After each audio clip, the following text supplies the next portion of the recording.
ఆ నియోజకవర్గంలో కమలం పార్టీ చాలా వీక్, కానీ గ్రూపుల గోల మాత్రం పీక్స్ అట. ఉన్న విభేదాలకి తోడు కొత్త రచతో కాషాయ పార్టీ పరిశాన్ అవుతుందని టాక్. నియోజకవర్గ కమిటీ ఏర్పాటు ప్రక్రియ నేతల మధ్య చిచ్చు రేపిందని సమాచారం. జిల్లా అధ్యక్షుడి వ్యవహార శైలిని తప్పుబడుతూ లోకల్ లీడర్స్ బహిరంగంగానే తిరుగుబావుట ఎగరవేశారు. ఇంతకీ ఏదా నియోజకవర్గం, ఎవరా నేతలు?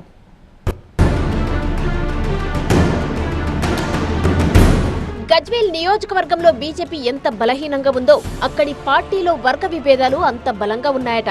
గజ్వేల్ మాజీ సీఎం కేసీఆర్ సొంత నియోజకవర్గం. ఆయన అక్కడి నుంచి వరుసగా 3 సార్లు గెలిచి హ్యాట్రిక్ కొట్టారు. ఇక్కడ బీఆర్ఎస్ చాలా బలంగా ఉంది. నియోజకవర్గంలో బీజేపీ నామమాత్రంగా మనుగడ కొనసాగిస్తోందని టాక్. 2018 అసెంబ్లీ ఎన్నికల్లో బీజేపీకి కేవలం 1587 ఓట్లు మాత్రమే వచ్చాయంటే అక్కడ పార్టీ పరిస్థితిని అర్థం చేసుకోవచ్చు. ఇక 2023 అసెంబ్లీ ఎన్నికల్లో బీజేపీ అభ్యర్థిగా ఈటెల రాజేందర్ ఇక్కడి నుంచి పోటీ చేశారు. అప్పట్లో భారీ చేరికలతో బీజేపీకి బూస్ట్ వచ్చింది. ఆ ఎన్నికల్లో కేసీఆర్ 45,000 ఓట్ల మెజారిటీతో విజయం సాధించారు. ఇక 66,653 ఓట్లు సాధించి ఈటెల 2వ స్థానంలో నిలిచారు. అయితే 2023 ఎన్నికల తర్వాత గాలి తీసేసిన బెలూన్లా గజ్వేల్ బీజేపీ పరిస్థితి తయారైందట. అక్కడ పార్టీ మళ్లీ వీక్ అయిపోయిందని సమాచారం. అప్పట్లో బీజేపీలో చేరిన నేతల్లో చాలా మంది తమ సొంత పార్టీలకు వెళ్లిపోయారు. ప్రస్తుతం గజ్వేల్లో కమలం పార్టీకి పిడికెడు బలమే ఉన్నా వర్గపోరు మాత్రం ఓ రేంజ్ లో ఉందంటున్నారు. బీజేపీ జిల్లా అధ్యక్షుడు శంకర్ ముదిరాజ్ జిల్లా కమిటీని ప్రకటించగానే పార్టీలో గ్రూప్ వార్ పీక్స్ కు చేరిందట. తమకు కమిటీలో చోటు కల్పించలేదని గజ్వేల్ సీనియర్లు భగ్గుమన్నారు. ఏకంగా తిరుగుబాటు జెండా ఎగరేశారు.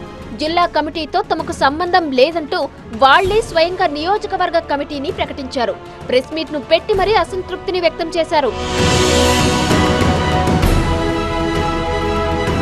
కొత్త కమిటీ ఎందుకు వేశామో, అది ఎలా పనిచేస్తోందో అనే విషయాన్ని కూడా అసంతృప్త నేతలు వివరించారు. ఇది పార్టీ పెద్దలకు ఆగ్రహం తెప్పించింది. జిల్లా కమిటీని వ్యతిరేకిస్తూ రచ్చకెక్కడమేంటని ప్రశ్నించారు.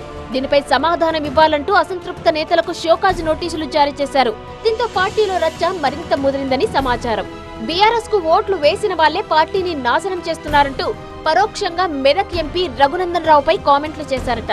జిల్లా అధ్యక్షుడు పార్టీకి వ్యతిరేకంగా వ్యవహరిస్తున్నారంటూ ఆడియో ఆధారాలు బయటపెట్టడంతో ఈ లొల్లి పీక్స్ కు చేరింది. వాళ్లు మరో అడుగు ముందుకు వేసి తమకు బీజేపీ చీఫ్ రామచంద్రరావు, కేంద్ర మంత్రులు బండి సంజయ్, కిషన్ రెడ్డి మాత్రమే లీడర్లని ప్రకటించడంతో కాక మరింత రేగింది. దీంతో గజ్వేల్ నియోజకవర్గంలో బీజేపీ రెండుగా చీలిపోయిందంటున్నారు. ఎంపీ రఘునందన్ రావు వర్సెస్ గురవారెడ్డి వర్గాలుగా పార్టీ 2 ముక్కలైందని సమాచారం. దీంతో ఏ లీడర్ వెనుక వెళ్లాలో తెలియక క్యాడర్ అయోమయంలో పడిపోయిందట. మాజీ సీఎం కేసీఆర్ ప్రాతినిధ్యం వహిస్తున్న గజ్వేల్లో బీఆర్ఎస్ అత్యంత బలంగా ఉంది. అలాంటి చోట తమ లీడర్ల గ్రూప్ గొడవలతో వీధికెక్కితే పార్టీ పరువు పోతుందని, ప్రజల్లో మరింత చులకన అవుతామని బీజేపీ కార్యకర్తలు వాపోతున్నారట. ఈ గ్రూప్ వార్కు అడ్డుకట్ట వేయడానికి బీజేపీ హైకమాండ్ ఎలాంటి చర్యలు తీసుకుంటుందో చూడాలి.